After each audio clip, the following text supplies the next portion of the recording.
अंबरनाथ नगर परिषदेची निवडणूक येत्या 20 तारखेला होत असून शहरातील राजकीय वातावरण चांगलेच तापले आहे।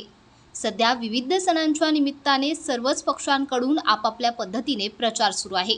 मात्र या प्रचारादरम्यान भाजप आणि शिवसेना शिंदे गटाकडून एकमेकांवर आरोप प्रत्यारोप होताना दिसत आहेत। या पार्श्वभूमीवर आज अंबरनाथ येथील खासदार डॉक्टर श्रीकांत शिंदे यांच्या कार्यालयात पत्रकार परिषदेचे आयोजन करण्यात आले होते। या पत्रकार परिषदेला शिवसेना जिल्हा प्रमुख गोपाळ लांडगे, आमदार डॉक्टर बालाजी किलीकर, अरविंद वाळेकर, सुनील चौधरी आणि निखिल वाळेकर उपस्थित होते। यावेळी बोलताना जिल्हा प्रमुख गोपाळ लांडगे यांनी विरोधकांवर जोरदार हल्लाबोल केला।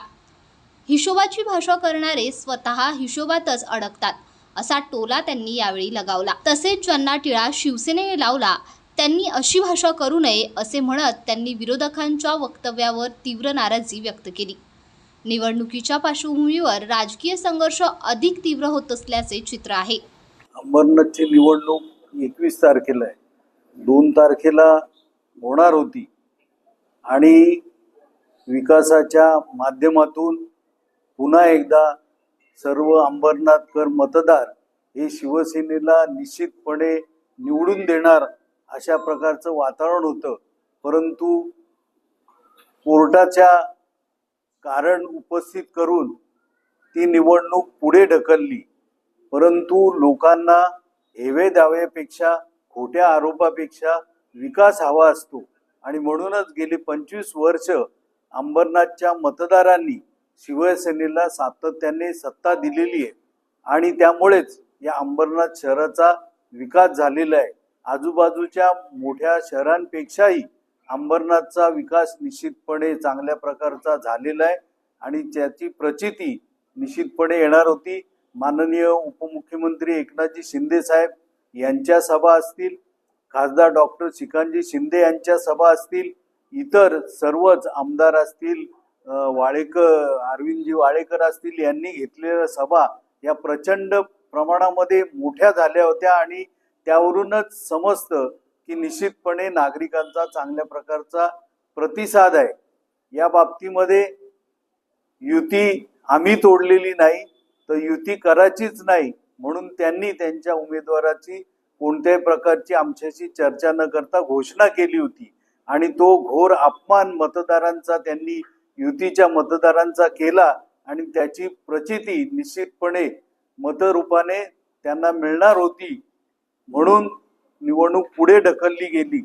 परंतु आव्हान दिल्यानंतर शिवसेना त्याचा स्वीकार करते आणि त्या आव्हानाप्रमाणे निश्चितपणे यश मिळत असतं, आणखीन जोर शिवसैनिकांना वाढत असतो। त्यामुळे निश्चितपणे आता जरी 20 तारखेला निवडणूक होणार असली किंवा पुढे 20 दिवस निवडणूक जरी ढकललेली असली तरी हे खोटं कारण उपस्थित केल्यामुळे वारंवार मुख्यमंत्र्यांना सांगावं लागलं की निवडणूक आयोगाने चुकीचं काम केलं, निवडणूक आयोगाने चुकीचं काम केलं। शिंदे साहेबांवरती मुख्यमंत्री झाल्यानंतर अनेक प्रकारची टीका झाली, त्यांनी कोणालाही उत्तर दिलं नाही। तर त्यांचं म्हणणंच असं आहे की टीकेला उत्तर देण्यापेक्षा निश्चितपणे कामाच्या जोरातून काम दाखवून मी माझं नेतृत्व कर्तृत्व सिद्ध करेन आणि त्याप्रमाणे त्यांनी या महाराष्ट्रामध्ये तसंच अंबरनाथमध्ये विविध कामांच्या माध्यमातून आज आपला ठसा उमटवलेला आहे आणि त्याची खात्री निश्चितपणे अंबरनाथकरांना झालेली आहे। आता जो काही कपोलकल्पित देखावा किंवा व्हिडिओच्या माध्यमातून दाखवलं जाते ते साफ चुकीचं आहे। ज्यांनी काही कामच केलं नाही, ज्यांना टिळा शिवसेनेने लावला, अरविंदजी वाळेकर यांनी लावला, त्यांनाच अर्धवट पद सोडावं लागलं। कारण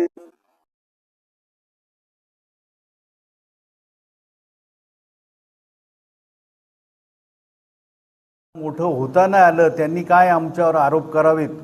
दुसरं एक असं की अंबरनाथ शहर नगरपालिकेच्या माध्यमातून वाढत असताना अनेक प्रकारची डेव्हलपमेंट होत आहे, बिल्डिंग बांधकाम होत आहे आणि अशा वेळेला इतर आजूबाजूच्या शहरातून अनेक लोक इकडे राहायला येतात। जर अंबरनाथची परिस्थिती भयभीत असती तर इकडे कोण आलं असतं? बिल्डरनी बांधल्या असत्या तरी त्या ओस पडल्या असत्या. दिवसेदिवस रेट वाढतोय, याचा अर्थ विकास होतोय आणि इथे कोणत्याही प्रकारचं भयभीत वातावरण नाही. ज्यांना भय वाटतंय ते भयभीत वातावरण निर्माण करण्याचा प्रयत्न करतायत. अंबरनाथकर सुज्ञ आहेत, त्यांना सगळं कळतं, त्यामुळे याचा परिणाम या निवडणुकीवर अजिबात होणार नाही आणि प्रचारावर तर अजिबात होणारच नाही. शिवसेना मुख्य नेते एकनाथजी शिंदे साहेब, खासदार डॉक्टर श्रीकांत शिंदे साहेब यांनी ऑलरेडी आपल्या शहरामध्ये प्रचाराचे एक रणधुमाळी आणि एक पूर्ण पॉझिटिव्ह वातावरण त्यांनी केलं होतं. परंतु काही कारणास्तव 10 दिवस पुढे गेली आणि जरी पुढे गेली असली तरी आमचे शिवसैनिक पुन्हा जोमाने, सर्वच पदाधिकारी, सर्व आमचे कॅन्डिडेट पुन्हा जोमाने या ठिकाणी पूर्ण अंबरनाथमध्ये प्रचार करत आहेत. आणि आमचा प्रचार हा तुम्ही बघितला असाल, खासदारकी असेल किंवा आमदारकी असेल किंवा कोणतीही नगरपालिकेची इलेक्शन असेल, त्या इलेक्शनमध्ये शिवसेना प्रत्येक वेळी पुढे असते आणि शिवसेनेचा झेंडा अंबरनाथमध्ये लागलेला आहे. हे बघा, लोकशाही आहे. या लोकशाहीमध्ये प्रत्येक पक्षाला, प्रत्येक व्यक्तीला आपलं मत किंवा प्रसिद्धी देण्याचं काम करत असतात.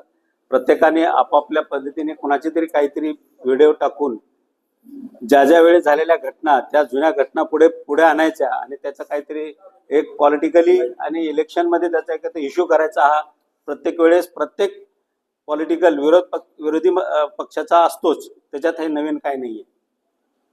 आज मी सांगितलं की ही लोकशाही आहे.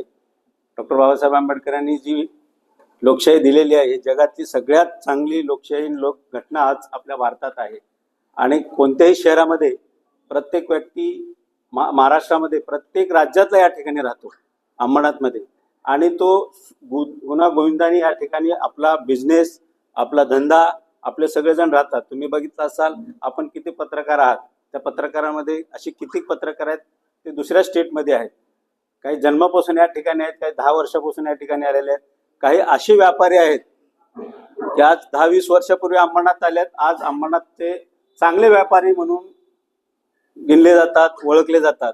त्याच्या मला कधी त्यांना अंबरनाथकरांनी गेल्या 35 वर्षामध्ये शिवसेनेची सत्ता आहे, त्या सत्तेतल्या कोणत्याही नेत्याने असो किंवा कार्यकर्त्याने असो किंवा शहर प्रमुखाने असो किंवा जिल्हा प्रमुख असो किंवा मी आज 16 वर्ष झाला आमदार आहे, ते मी असो किंवा सुनीलभाई आज 5 वर्ष असतील नगराध्यक्ष होते, ते 6-7 वर्ष, वाळेकर 6-7 वर्ष नगराध्यक्ष होते, अब्दुलभाई या ठिकाणी होते, लांडगे साहेब तर मला वाटतं आम्ही शाळेत असताना तेव्हापासून ते पॉलिटिक्स ठाणे जिल्ह्यामध्ये करतात. तर कुण्याही व्यापाऱ्याला किंवा कोणत्याही इतर स्टेटच्या माणसाला किंवा व्यक्तीला असं भय देण्याचं किंवा असं धमकवण्याचं काम मला असं वाटत नाही कुठं झालेलं आहे आमच्या अंबरनाथमध्ये. भाजपकडून एक बॅनर लावलेला आहे शहरभरात, त्यामध्ये असं नमूद आहे की न खाऊंगी न खाने दूंगी और जो खाया उसका हिसाब दूंगी, असं त्या. मी आताच तुम्हाला सांगितलंय की ही लोकशाही आहे. हे लोकशाहीमध्ये प्रत्येकाला, मीडिया असो, वैयक्तिक स्वातंत्र्य असो किंवा इलेक्शन असो, प्रत्येकाने आपापली बाजू मांडून लोकांपर्यंत जाण्याचा एक भाग आहे. तो पॉलिटिकलचा आणि एक इलेक्शनचा एक छोटासा भाग आहे. एजेंडा काय असणार आहे? एजेंडा गेले 35 वर्ष सांगितले वाळेकरांनी की साहेबांनी की आमचे खासदार डॉक्टर श्रीकांत शिंदे असतील, मुख्यमंत्री एकनाथजी शिंदे साहेब ज्यावेळेस होते आणि आता उपमुख्यमंत्री आहेत, जेव्हापासून खासदार